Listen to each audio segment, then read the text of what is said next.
আসসালামু আলাইকুম। তো আজকের ভিডিওতে iPhone 11 Pro এবং iPhone 12 এর একটা কম্পারিজন করার চেষ্টা করব। এই ২ টা ফোনে আমাদের ভেতর অনেক কনফিউশন কাজ করে। আমরা ভাবি যে iPhone 11 Pro টা নিবো নাকি iPhone 12 একটু লেটেস্ট জেনারেশন ফোন এইটা নেবো। ওইখানে আবার একটা ক্যামেরা বেশি আছে। মানে এরকম ধরনের অনেক কনফিউশন কাজ করে। তো আজকের ভিডিওতে আমি আপনাদের কনফিউশন ক্লিয়ার করে দেওয়ার চেষ্টা করব। তো চলুন শুরু করা যাক। তো ১ম এ যদি ডিজাইন নিয়ে কথা বলি, iPhone 12 হচ্ছে একটু লেটেস্ট জেনারেশনের ডিজাইন ফলো করছে। আমরা জানি হচ্ছে এখনকার iPhone গুলো একটু বক্সি টাইপের ফ্রেম ইউজ করা হয়, যেটা আরকি আগে iPhone 11 এর আগ পর্যন্ত আমরা রাউন্ডেড পেতাম। বাট iPhone 11 Pro ডিজাইনের কথা যদি বলি, এইটা কিন্তু খুবই প্রিমিয়াম লাগে। বিশেষ করে iPhone 11 Pro হাতে নিলে iPhone 12 এর থেকে বেশি কমফোর্টেবল লাগে। যেহেতু এখানে রাউন্ডেড শেপ ইউজ করা হয়েছে, তাই এইটা বেশি কমফোর্টেবল লাগে। আরেকটা কথা, ডিজাইন নিয়ে যেহেতু বলতেছি, iPhone 11 Pro এর পেছনে যেহেতু ৩ টা ক্যামেরা আছে, অন্যদিকে iPhone 12 এর ২ টা ক্যামেরা পাচ্ছেন। এখানে অবভিয়াসলি iPhone 11 Pro টা দেখতে বেশি ভালো লাগে। আর দেখলেই বোঝা যায় যে এটা একটা প্রো সিরিজের ফোন। আর প্রো সিরিজের ডিজাইনের সাথে ভাই নন প্রো ডিজাইন কোনোভাবেই কম্পেয়ার করা যায় না। ৩ টা ক্যামেরার ডিজাইন কিন্তু অবভিয়াসলি ভালো লাগে ২ টা ক্যামেরার ডিজাইন থেকে।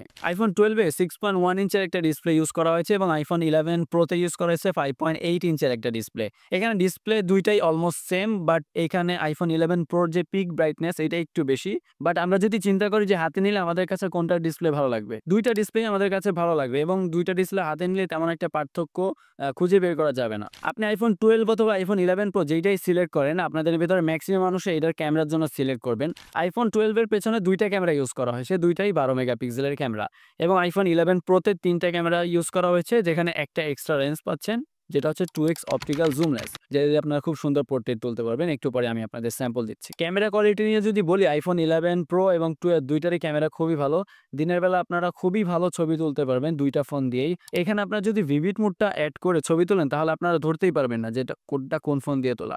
আপনার যদি পোর্ট্রেট ফটোগ্রাফি মেইন প্রায়োরিটি থাকে, যেখানে আপনার ব্যাকগ্রাউন্ড মানে ব্লার করে ছবি তুলবেন, ঠিক আছে? সেই ক্ষেত্রে অবভিয়াসলি iPhone 11 Pro আপনাকে বেশি ভালো সার্ভিস দিতে পারবে। যখন 2x দিয়ে আপনারা পোর্ট্রেট ছবি তুলবেন, তখন আপনারা মেইন লেন্সের পোর্ট্রেট একদমই ভালো লাগবে না, যখন আপনারা ২ টা পাশাপাশি কম্পেয়ার করবেন। আমি আপনাদের iPhone 11 Pro এবং iPhone 12 এর কিছু ফটো স্যাম্পল দিচ্ছি, আপনারা একটু আইডিয়া করতে পারবেন তাহলে।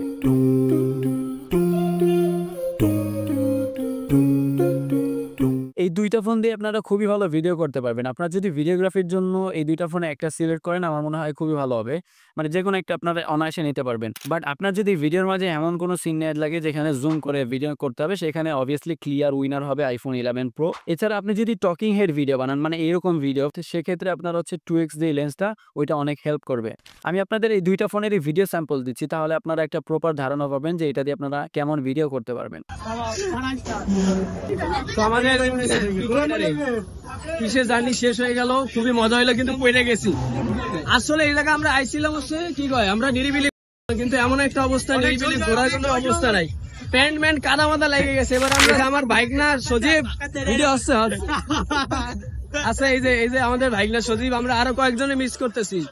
মূল কাহিনী হইতেছে, আমাদের যাওয়ার কথা ছিল নাটোর গ্রিন ভ্যালি, তাই না? হ্যাঁ, গ্রিন ভ্যালি যাওয়ার কথা ছিল, কিন্তু আমরা যাইতে পারি না। এখানে হচ্ছে মিনি ড্রিম ভ্যালি, মানে এটা হচ্ছে ওইটা রেপ্লিকা বলতে পারে। আসসালামু আলাইকুম।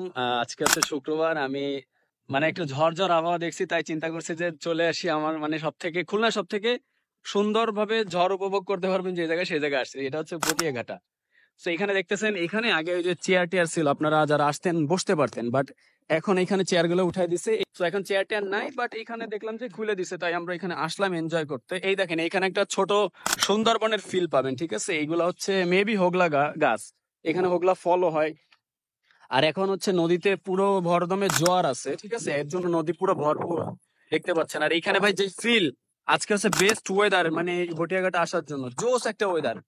এটা আপনাদের বলে বুঝাইতে পারবো না আমার এখন কি ফিল হইতেছে। মানে এখানে আপনারা মানে এসে দেখলে তখন বুঝতে পারবেন। iPhone 12 এ A14 এবং iPhone 11 Pro তে A13 বায়োনিক চিপসেট ইউজ করা হয়েছে। অবভিয়াসলি এখানে A14 A13 এর থেকে অনেক এগিয়ে থাকবে, বাট আপনারা যদি স্বাভাবিক চিন্তা করেন, মানে আমাদের ডে টু ডে লাইফে যে ইউজ কেস আছে, এখানে ২ টা প্রসেসরই খুবই পাওয়ারফুল। আমার মনে হয় না মানে এখানে যেই পাওয়ার আছে এইটা আমরা পুরোপুরি ইউজ করতে পারবো। এই ২ টা ফোনের যেকোনো একটা নিলে আপনার প্রসেসিং পাওয়ার নিয়ে কোনো প্রকার সমস্যায় পড়তে হবে না। তবে A14 যেহেতু একটু আপডেট একটা প্রসেসর, সেই ক্ষেত্রে অবভিয়াসলি আপনারা কিছু মানে বেনিফিটস পাবেন। যেমন এটা একটু পাওয়ার এফিশিয়েন্ট হবে এবং ফটো এবং ভিডিওতে একটু বেশি ভালো প্রসেস করবে। iPhone 12 এ ২৮১৫ mAh এর একটা ব্যাটারি ব্যবহার করা হয়েছে এবং iPhone 12 এ ৩০৪৬ mAh এর একটা ব্যাটারি ব্যবহার করা হয়েছে। এখানে ক্লিয়ারলি iPhone 11 Pro তে আপনারা বেশি ব্যাকআপ পেয়ে যাবেন। iPhone 12 নিলে আপনারা একটু ব্যাটারি ব্যাকআপ ব্যাকআপ নিয়ে প্যারা নিতে হবে, যেটা আমি নিজেই দেখেছি অনেকে হচ্ছে একদিন ব্যাকআপ না পাওয়ার কারণে চার্জার নিয়ে অনেক সময় ঘুরতে হয়। সেই ক্ষেত্রে iPhone 11 Pro-টা আপনার একটু ভালো ব্যাকআপ দিবে iPhone 12 এর তুলনায়। আমাকে যদি অপশন দেওয়া হতো যে এই ২ টার ভিতরে একটা নেন, আমি obviously iPhone 11 Pro-টা নিতাম। কারণ আরকি এখানে একটা যেহেতু বেশি লেন্স পাইতেছি, আমি হচ্ছে ছবিতে কম্প্রোমাইজ করতে পারতাম না। আর এখানে আমার এটা দিয়ে যেহেতু ভিডিও করতে পারতেছি, তাই আমি iPhone 12 না নিয়ে iPhone 11 Pro-টাই নিতাম। তো দেখা হচ্ছে ইনশাআল্লাহ নেক্সট কোনো ভিডিওতে আবার আপনাদের সাথে। আসসালামু আলাইকুম। কি গরম পড়ছে রে ভাই!